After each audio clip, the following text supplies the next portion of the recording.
शुरू करते हैं आज की इस वीडियो को। तो आज की इस वीडियो में हम बात करेंगे बिटकॉइन के बारे में। यहाँ पे मैं बिटकॉइन के हिस्ट्री ज्योग्राफी के बारे में बात नहीं करूंगा। आपको यूट्यूब में काफ़ी वीडियोस मिल जाएंगे जो लोग इस टॉपिक को ऑलरेडी कवर कर चुके हैं। तो इस वीडियो में हम बात करेंगे बिटकॉइन के एक डिसएडवांटेज को, या फिर कह सकते हो कि बिटकॉइन का सबसे बड़ा एडवांटेज जो बिटकॉइन को इतना ट्रस्टफुल और वैल्यूएबल बनाता है, और वो है बिटकॉइन का लिमिटेशन। मतलब बिटकॉइन के जो क्रिएटर है सतोशी निकामोतो, इन्होंने बिटकॉइन को क्रिएट करते समय एक लिमिटेशन सेट कर दिया था। वो है 21 बिलियन बिटकॉइंस माइनर माइन कर सकते हैं। इसका मतलब ये हुआ कि 21 मिलियन से ज़्यादा बिटकॉइंस इस दुनिया में हो ही नहीं सकता। तो अभी आप ये सोच रहे होंगे कि कितने बिटकॉइंस को माइन कर चुके हैं माइनर्स। तो लेटेस्ट रिपोर्ट का ये दावा है कि अभी सिर्फ 2 मिलियन बिटकॉइंस ही बचे हैं माइनिंग करने के लिए, और ऑलमोस्ट 19 मिलियन बिटकॉइंस को माइनर्स ने ऑलरेडी माइन कर चुके हैं। इसका मतलब ये है कि अभी दुनिया में 19 मिलियन बिटकॉइंस एग्जिस्ट करते हैं, और इन 19 मिलियन बिटकॉइंस को माइन करने के लिए माइनर्स को बस 12 सालों का समय लगा।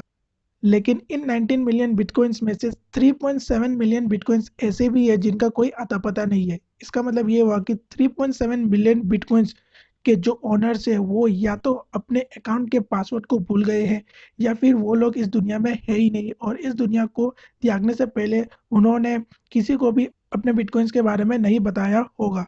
तो इससे ज़्यादा कुछ तो फर्क नहीं पड़ेगा, लेकिन हाँ, आप ये कह सकते हो कि ऑलमोस्ट 3.7 मिलियन बिटकॉइंस लॉस हो चुका है, और इसको रिकवर भी करना बहुत ही ज़्यादा मुश्किल है। तो अभी बस 2 मिलियन बिटकॉइंस ही बाकी है माइनिंग करने के लिए, और 2 मिलियन बिटकॉइंस को जब माइन कर दिया जाएगा तब क्या होगा, स्पेशली माइनर्स को। क्योंकि आपको तो पता ही होगा कि जब माइनर्स माइनिंग प्रोसेस करते हैं तभी उनको रिवॉर्ड मिलता है, और रिवॉर्ड में उनको बिटकॉइंस मिलते हैं। यहाँ पे मैं आपको एक एग्जांपल देके समझाता हूँ कि किस तरह से माइनर्स को रिवॉर्ड मिलते हैं। तो 2008 में माइनर्स को सेट ऑफ माइनिंग प्रोसेस के बाद 50 बिटकॉइंस मिलते थे रिवॉर्ड के नाम पर, और ये जो रिवॉर्ड का अमाउंट है हर 4 साल में 50% हो जाता है। तो इसका मतलब ये हुआ कि 2018 में माइनर्स को 50 बिटकॉइंस मिलता था, फिर 2012 में माइनर्स को 25 बिटकॉइंस मिलेगा, फिर वही माइनर्स को 2016 में 12 बिटकॉइंस, और इसी तरह कैलकुलेट आप कर सकते हो। और आप मुझे कमेंट करके ये ज़रूर बताना कि 2022 में अभी माइनर्स को कितने बिटकॉइंस मिलते हैं। तो 2022 में 19 बिलियन बिटकॉइंस को माइन कर चुके हैं माइनर्स। तो अभी बस 2 मिलियन बिटकॉइंस ही बाकी है, और रिपोर्ट का ये दावा है कि 2140 तक इन 2 मिलियन बिटकॉइंस को भी माइन कर दिया जाएगा। वैसे 2140 में बिटकॉइन के साथ क्या होगा ये हम अभी 2022 में बैठ के तो प्रेडिक्ट नहीं कर सकते। हम इंडियंस तो 2023 या 2024 में बिटकॉइन के साथ इंडिया में क्या होगा ये भी हम प्रेडिक्ट नहीं कर सकते, क्योंकि कोई भी क्लियरिटी नहीं है। बस एक स्टेटमेंट ही आया था कि बिटकॉइन को बैन कर दिया जाएगा, या कुछ भी डिजिटल एसेट घोषित कर दिया जाएगा बिटकॉइंस को, लेकिन अभी तक कोई भी बिल पास नहीं हुआ है। वैसे मुझे ये नहीं लगता कि 21 मिलियन बिटकॉइंस को माइन किया जाएगा। उसके पीछे भी काफ़ी सॉलिड रीजंस है जो मैं आपको अभी बताता हूँ। तो मैंने आपको पहले ही कहा था कि हर एक माइनर्स को सेट ऑफ माइनिंग प्रोसेस के बाद बिटकॉइंस एज ए रिवॉर्ड मिलता है, और हर 4 साल में वो बिटकॉइन का जो रिवॉर्ड होता है वो 50% कम हो जाता है।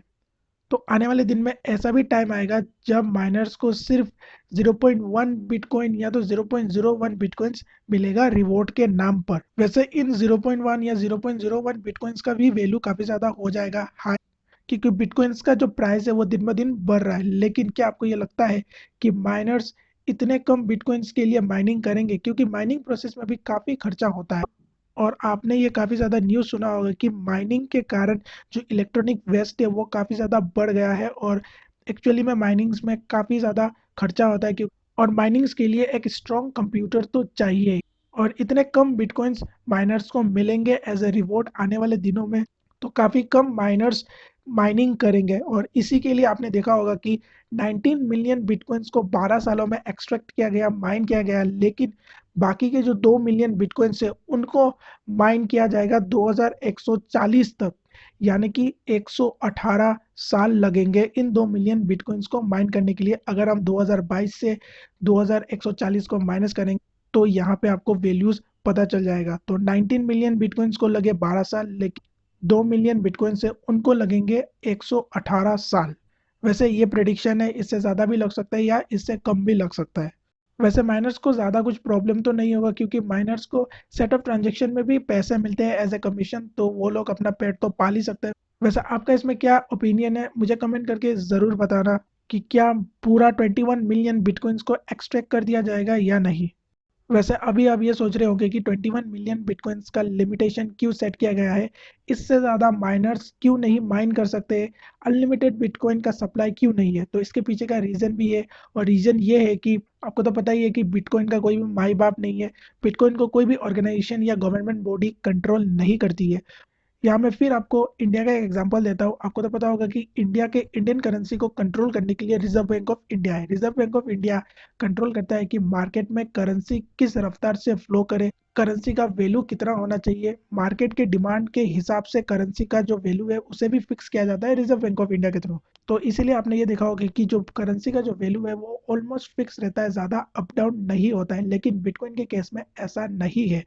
बिटकॉइंस में आपने ये देखा होगा कि कभी भी बिटकॉइन का जो वैल्यू है वो काफ़ी ज़्यादा हाई हो जाता है, और कभी भी बिटकॉइन का जो वैल्यू है एकदम से डाउन हो जाता है। और इसी के कारण सतोशी नकामोटो जो बिटकॉइन के क्रिएटर है, उन्होंने ये 21 मिलियन बिटकॉइंस का जो लिमिटेशन है उसे सेट करके रखा हुआ है।